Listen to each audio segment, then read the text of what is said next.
March 8th. The Surrendered Life. I have been crucified with Christ. Galatians 2:20. To become one with Jesus Christ, a person must be willing not only to give up sin, but also to surrender his whole way of looking at things. Being born again by the Spirit of God means that we must first be willing to let go before we can grasp something else.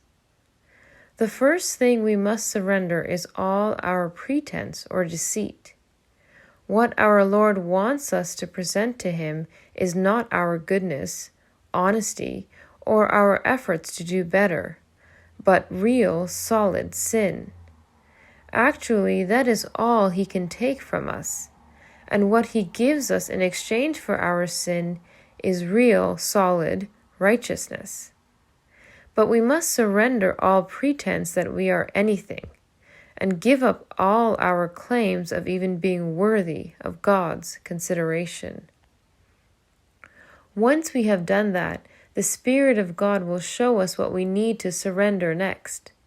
Along each step of this process, we will have to give up our claims to our rights to ourselves.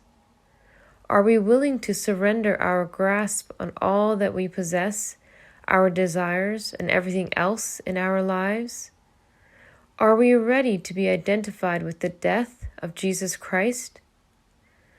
We will suffer a sharp, painful disillusionment before we fully surrender. When people really see themselves as the Lord sees them, it is not the terribly offensive sins of the flesh that shock them, but the awful nature of the pride of their own hearts opposing Jesus Christ. When they see themselves in the light of the Lord, the shame, horror, and desperate conviction hit home for them.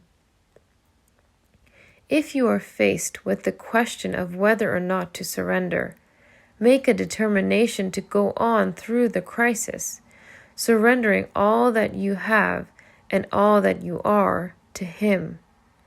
And God will then equip you to do all that He requires of you.